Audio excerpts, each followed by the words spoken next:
update. Și să știți că a fost adăugat un update. Wow, chestia că update-urile astea apar așa de lunari, frate. Și asta cred că e una dintre cele mai mari nasoli la jocul ăsta, este că apar update-urile odată la o lună. Dar hai lăsăm treaba asta cu problema jocului, că na, jocul, v-am mai zis că lucrează două persoane la acest joc. Astăzi au băgat un nou sistem când faci serverele. Adică totul e ce normal până la rotiță. Voi vedeți ce au adăugat ăștia. Adică pe scurt, poți să bag aici, nu știu, mult. Aici putem să punem 1.5. Nu știu, băgăm aici, cumva să zicem că aici în față, nu știu, să zicem că băgăm aici un 1. Nu știu, așa pun și eu aici.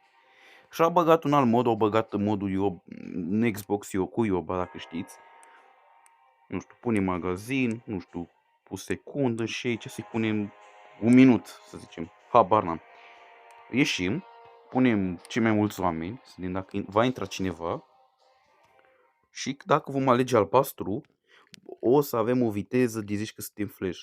Asta cred că e una dintre noile chestii, este o chestie nouă pus. În rest, ce s-a mai băgat în jocul ăsta este, în rest, bug-uri fixate, chestii fixate, bug-uri, tot felul de chestii de genul, optimizări, cam asta în rest e a jocului nou. În rest, jocul a primit update-ul ăsta cu schimbarea asta și încă una este pe partea de a băgat înapoi modul Ioba, dacă știți, și pe asta este una dintre ele. Și gândiți-vă cât de interesant este ideea asta de mod, că chestia asta, că într-un fel în echipa aversă este o... Stai, cum sunteți ciudat. Și că aici o rezolvat bug-ul ăsta? Nu! Uitați, bug-ul ăsta cred că l-am văzut de luni întregi și nu a fost rezolvat. Uitați. Bă, dar chiar știți ce bug a mai trebuit să vedem dacă au fost rezolvat? Era un bug la Zombies, în care, tot așa la fel, se vedea prin pereți. Hai să vedem bug-ul ăla și pe aia o să mai vedem care ideea. Da, fraților, e prea tare. Gândiți-vă că s-ar putea să ce hărți cu bunny hop, cum mergem aici. Vai, deci e așa de mișto când gândești că tu niciodată în Block Strike nu poți să ai așa viteză. Uite, am ajuns aici, tu n-ai avea cum. Ia. Păi, e așa de tare. Sunt niște update-uri mititele, dar să știți că adaugă mult. Asta e chestia cu update-urile astea mititele. Adică, cumva, jocul în timp, peste câteva ani, chestia asta o să se multiplice. Adică, deja avem, ne putem băga, putem să ne pare că dăm mai bine pe lemnuri. Știți că avem crouch. Ia, chiar prin crouch merg mai rapid. Vă, merg cam normal. Ia să vedem următorul bug. Bugul nu e rezolvat. Încă se vede aici, e un bug în care l-am descoperit din greșeală ca zombie și se vede prin pereți. Adică se vede prin colțurile astea. Ia să vedem, deci aici, bug-ul ăsta încă nu s-a rezolvat.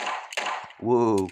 Deci două bug-uri care eu le știam ultima oară, când au fost adăugat The Backrooms-ul, eram fugăresc din niște păsăroi. Acum a revenit înapoi Ioba, dar chestia e că nu, știți că data trecută când au mai fost cu Ioba, a fost Ioba cel nefericit, adică impostorul ăla, adică era Ioba roșu, dacă știți. În storiul jocului în felul următor. Acela care l-a luat Ioba în mână, cumva să zic eu, l-a destrămat pe Ioba în două persoane.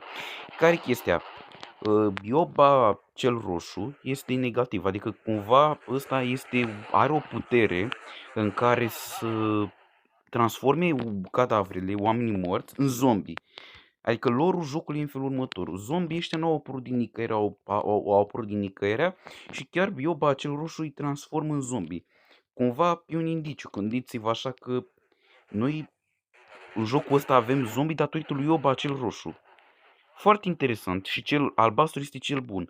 Cumva e un lor așa interesant, dar care la primul gândi că de la chestia asta avem noi zombie în joc. Foarte interesant lorul. E interesant că chestia asta e de când 2023, adică câți ani îți de atunci. Adică au trecut niște... Oh, nu, mamă, încep să fiu prea mulți. Mamă. Uite sucul. Așa. Mamă, deci la un moment dat o să fiu așa de mult sau foarte urât. Și din păcate nu filmez cu căștile. Filmez fără. Mamă, mamă.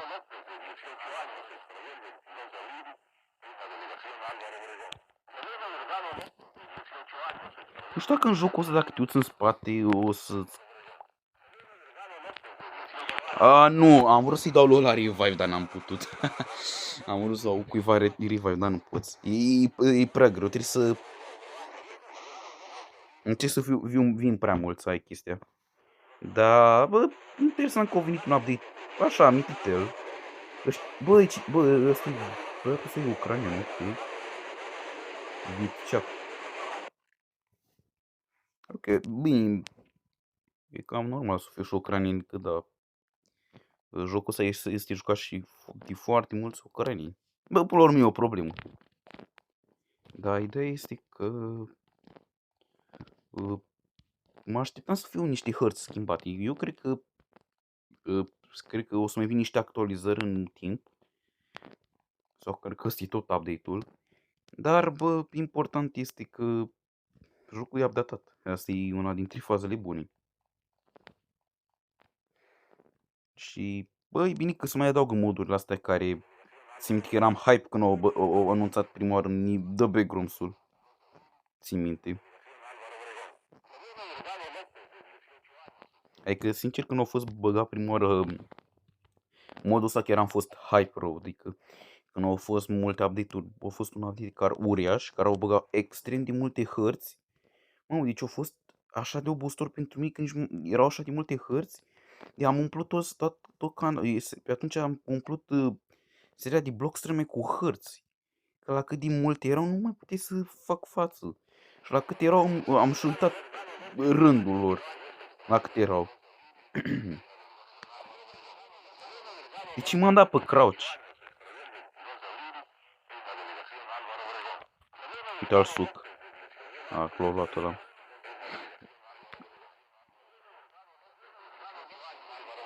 Mamă, vai.